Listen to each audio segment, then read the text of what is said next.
Hello over there and good afternoon, ladies and gentlemen, to this special coverage of Ukraine war, or the special military operation, the so-called, by Russia.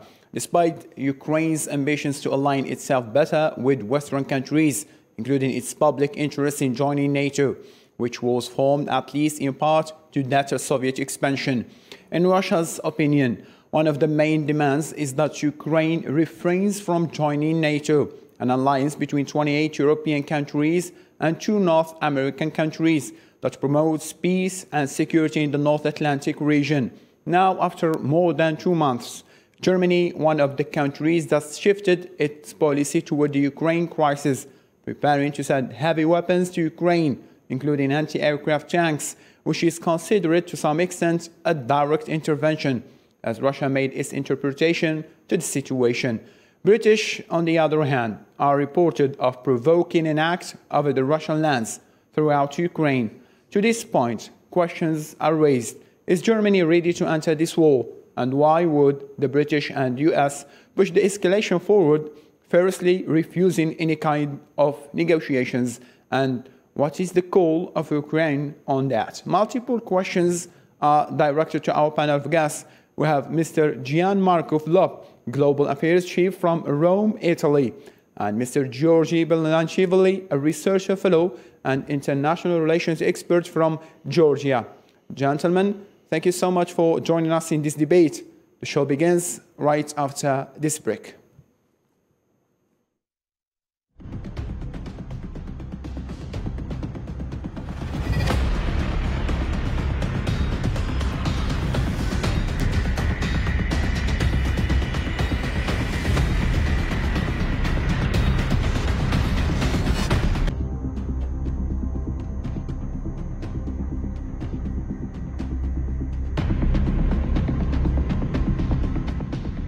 And before delving into our debate, UN Secretary General Antonio Guterres arrived in Borodyanka on outskirts of Ukraine capital Kyiv, where the Ukrainians accuses the Russians of having committed abuses during their occupation of the region in March.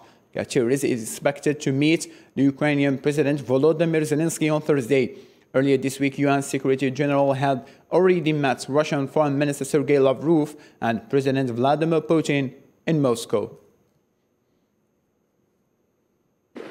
When we see this horrendous sight, it makes me feel how important it is, a thorough investigation and accountability.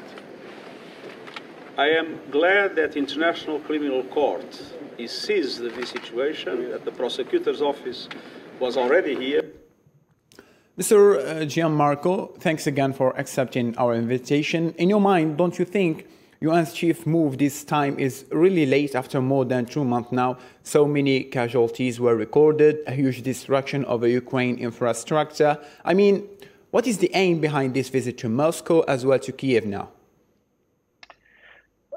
Well, first of all, thank you so much for inviting me to this debate. I think that the international community needs a role by the United Nations, and that's the exact objective of this visit. The problem is that the United Nations is in a very difficult situation because, as we know, Russia has a seat among the permanent members of the Security Council, and so it's very difficult to have a United Nations action in this. I think that there's another problem here. The problem is that to have a dialogue, we need another pole which wants to dialogue, and this must be Vladimir Putin. In the current situation, Russian president doesn't want to talk because he still needs to consolidate his targets on the field, which is right now securing the Donbas and then securing a corridor, a ground corridor between the Donbas and the Crimea. This is the least that President Vladimir Putin wants to come back to the table. So I think that we have to reduce our expectation for a new negotiation. Perfectly understood. Mr. Georgi, recently, don't you think that there are so many countries and even organizations looking forward to help Ukraine? Don't you think that this direct help comes only because there is a sense of Ukraine is winning the war against Russia? First of all, I'd like to mention that I disagree with a statement made by you at the beginning that UK and US are, in a way, escalating the conflict. What are doing US and UK and other Western allies is that they are providing with military, political, and economic support to Ukraine just in order to make Ukrainians able to defend their own country and their own sovereignty. And in this regard, the role of these countries and other organizations are very important. Otherwise, Russia would achieve its goals in a very easy manner, I think, and it would be dangerous not only for Ukraine but for many post-Soviet countries and for Western world as well. Saying so, why the question raised why NATO is still giving weapons to Ukraine if the intention to stop the war? I mean, the negotiations were moving forward. After the last negotiation in Turkey by the presence of Recep Tayyip Erdogan, Russia as well as Ukraine, they were kind of have an agreement on some points. But just right after, UK has kind of put the escalation forward. The British Prime Minister visited Kyiv and promised with more weapons. So kind of they put a lot of pressure over Russia. Don't you think so? Look, let's go back to the negotiation last time held in Turkey. The main provision of Russia at that negotiation was that the annexation of Crimea would be endorsed by Ukraine and other states in the world, and the so-called independence of Donetsk and Lugansk would be also approved and endorsed by Ukrainians and other states in the world. While Ukrainian government has the opposite, absolutely opposite vision. Its position was to not to make any compromise regarding its own territorial integrity and sovereignty. What is a justified position to my understanding? That's why the positions of the parties were very, very different, and the room for compromises was very slim, if it existed at all. And despite that, Russia claimed that it made some compromises. We see perfectly well that Russia is continuing full-scale invasion in Ukraine, not only in Donbas region, but toward the Kharkov city and toward the other cities and towns which are beyond the Donbas region. That's I disagree with the position that the negotiation was very successful. No, there was practically no room to make compromises because the parties had very different positions. Quite understood. All right, now moving on to the second point of our debate. In a speech on Wednesday evening at the official residence of the Lord Mayor of the City of London, UK Foreign Minister Liz Truss called for expanding deliveries of heavy weapons and aircraft to Ukraine, stressing that it is the right time to stand up courageously in the face of Russia.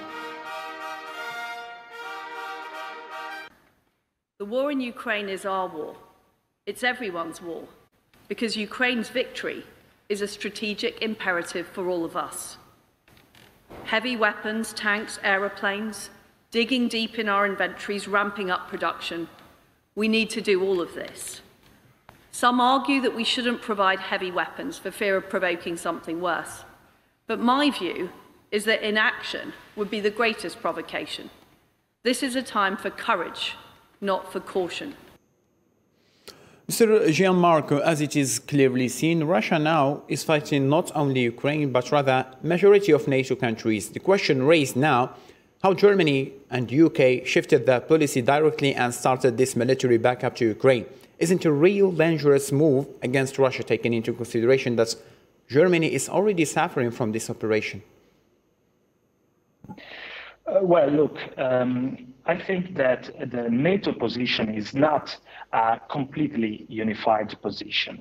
United Kingdom has the tougher position within NATO, tougher than the United States, because UK position is more ideological than the one held by the United States. Based on the idea that UK is the leader in Europe and US is the leader of the world. Kind of, it is this the main idea is said. European countries are in a different position than UK and United States, because we like it or not, we are dependent by Russian gas. Italy, Germany, especially Italy and Germany, are much more careful in this moment. We are trying to be to keep a unified position among NATO members, and we have the sensation, the feeling that the United States and the UK are sensing that they can win this war, which means that Ukraine can keep their country and not giving any concession to Russia. I think that this is a very, very crucial moment, and we need to have a very huge confrontation between allied. That's why our Prime Minister Mario Draghi will go to Washington to speak with the U.S. President Joe Biden on May 10th. Mr. Georgi, as a direct question, is Russia capable to keep moving forward to the plan made after all this NATO gathering against Russia? I doubt that it is capable, because the so-called second phase of Russian assault against Ukraine has started already more than 1 week. And we have not seen any substantial progress made by the Russian military forces. In some cases, on the opposite, we see very successful counterattacks conducted by Ukrainian forces. As the supply of armament and support of other type of military support is increasing to the Ukrainians, it raises their chances to become even more successful. Mr. George Marco, I'll be coming to you with one point that has been raised by Mr. Georgi. It is claimed that, do you believe that an Anglosphere, US, UK, wants this war to continue as long as it serves their interest? And could Moscow manage to stand longer facing this whole gathering? Is it for me? Yes. Okay. I think we are very simplifying U.S. position, because we don't have to forget that also United States is feeling the economic consequences of this war.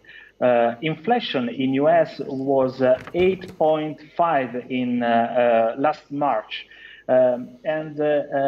You have elections in November, and President Biden could lose the control of the Congress. That's why I think that this war is an important opportunity to keep all the allies together for the United States. But it's also a very risky operation. That's why I think that the United States want to win this war, along with Ukraine, but they really don't want it to last forever. Quite understood. Now moving on to another point, Russian President Vladimir Putin warns against outside intervention in Ukraine conflict, promising it will be met with a swift and withering response. If someone intends to interfere from the outside in what is happening and to create unacceptable threats for the strategic nature of Russia, they must know that our response will be quick and with lightning. Coming back to you, Mr. Gianmarco, the West is planning to make military moves against Moscow. Putin, on the other hand, is threatening to react against each act. In the light of these events, are we on the brink of another WW3 this time, World War III? I hope not. What I feel is that Vladimir Putin is in a very dire position at this moment because he's losing this war and he doesn't have many options on the ground. Because even if you get the control of Donbass, even if you get the control of the region that he names Novorossiya, which is all the south of Ukraine, then he has to keep the control. And during this time, he will have to face Western sanctions. Yes, he could sell his gas to China, as we know, but to build infrastructures needs many months, many years. So the Russian economy is going down, is going to fall. And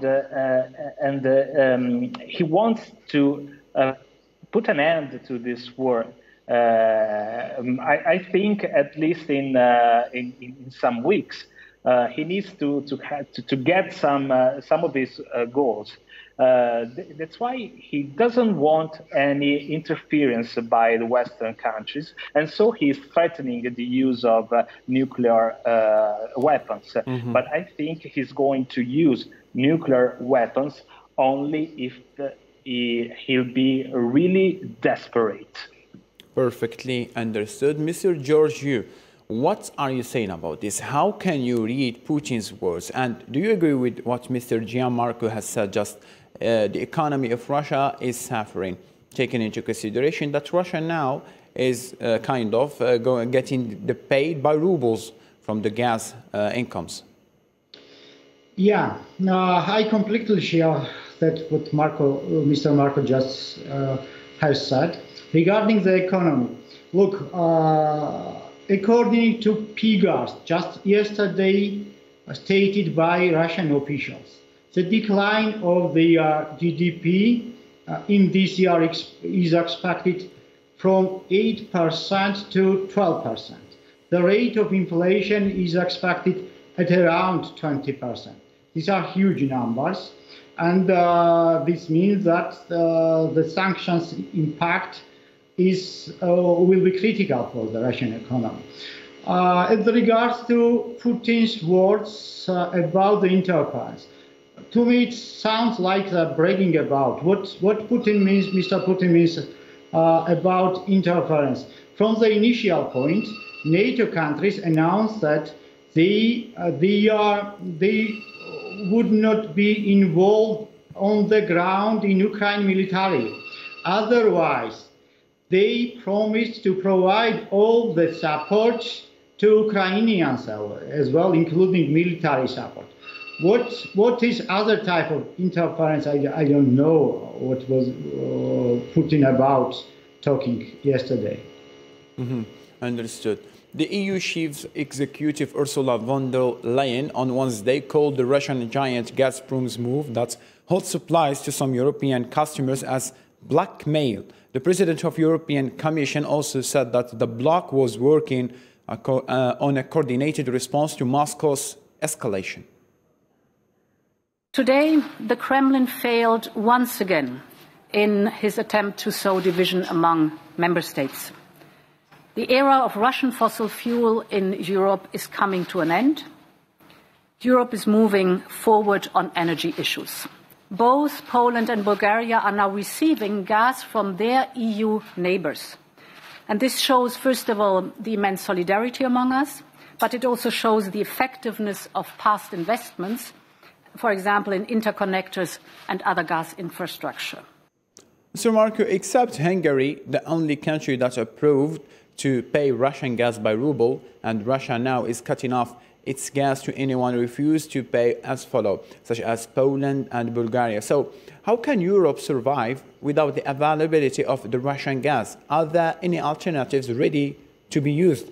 Italy recently has just signed with Algeria another two agreements. So do you think that MENA region, countries in the Gulf, in Africa, can replace the Russian gas? Well, first of all, I would like to underline that it's our fault. It's our fault because our Italian leaders, German leaders, European leaders, through these years, made us dependent from Russian gas, and that was a very, from a strategic point of view, it was a very stupid move. And now we are in the condition to negotiate new contracts for our gas.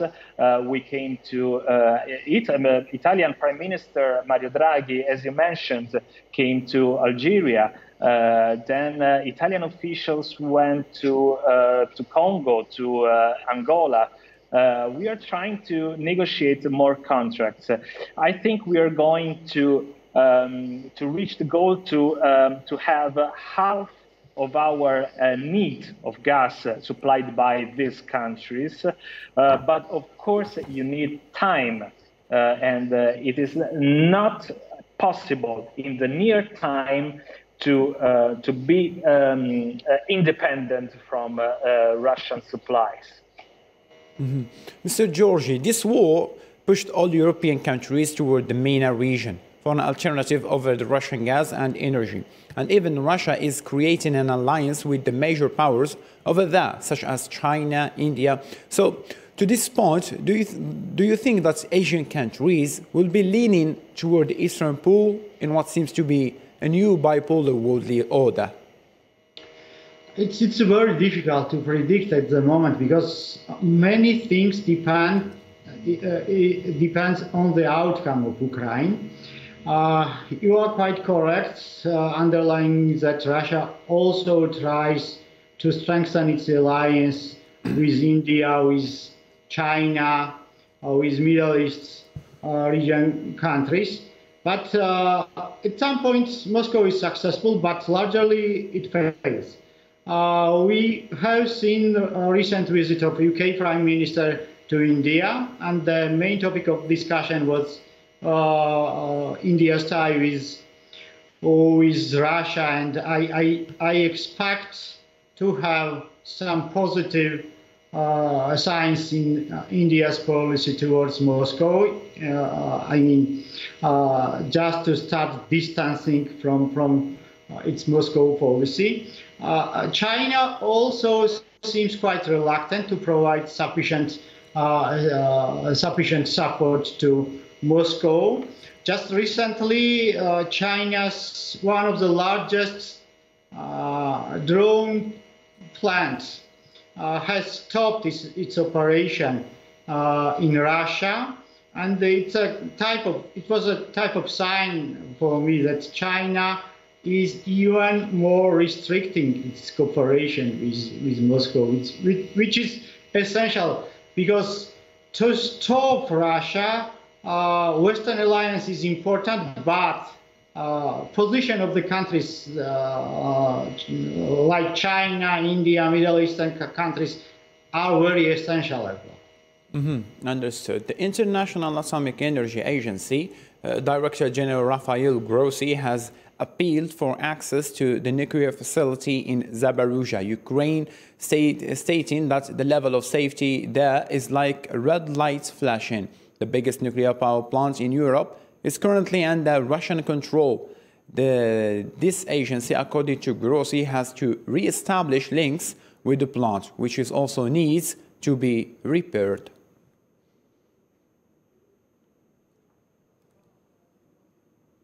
Mr. Marco, as it is clearly seen, this war has a strategic point to be controlled with this nuclear plant. Who has the strong hand over this latter has the last word. So, till now, we can say Russia is still taking the lead against the West confrontation by taking control over this nuclear plants. What are you saying about this? Yes, we have seen that just in the first hours of this war, Russia tried to take control of all nuclear facilities.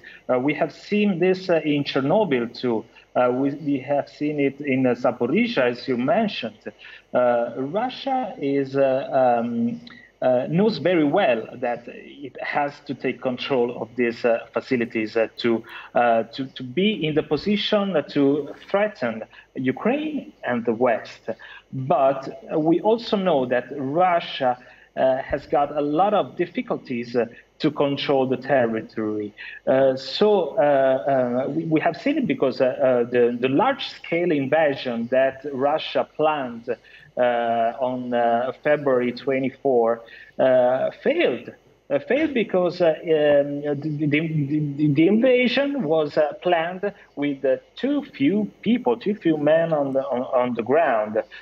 So it is very difficult to Russia in the long term to keep the control of these facilities.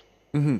Mr. Georgi, do you agree or disagree that a nuclear war can occur based on the circumstances given so far? So I agree with Mr. Marco, but regarding nuclear expectations about the nuclear war, I think that the world will avoid the nuclear confrontation. I will refer to the statement made by Defense Secretary of the United States, clearly stating that he does not expect use of nuclear weapons by Russia, otherwise to grab control over Ukrainian nuclear facilities was in the agenda of the Russian Federation at the initial stage, but Moscow failed to realize this agenda. One of the main pretexts of this operation was like a denuclearization of Ukraine, which is absolutely false pretext and does not have any touch with the reality, because Ukraine is not nuclear country and does not have any real plans to develop nuclear weapons. Mm-hmm. Mr. Marco, as last words, what is your expectation based on the events happening right now? UK, US, European countries are moving forward, and on the other hand, Putin is threatening. What is your expectation, in a couple of words? Well, as I told you, I think that the United States and the NATO countries are going to intensify their involvement in this war because they see the possibility for a victory, for a Ukrainian victory. But I think that this war will end only with a compromise, and I'm really sorry about that. But I think that if we don't accept a compromise, we're going to see a war that will last for many years. Thank you. Putin, I think that knows his error, his mistake, and wants to end it just in the moment he will have the possibility to have a compromise. Perfectly understood. Mr. Gianmarco from Italy, Mr. Georgi from Georgia, thank you so much for this presence with us. It was a really pleasure and honor for us. Thank you so much. To this end, ladies and gentlemen, thank you so much for being with us. A special coverage will be held also tomorrow. So for now, have a blessed evening.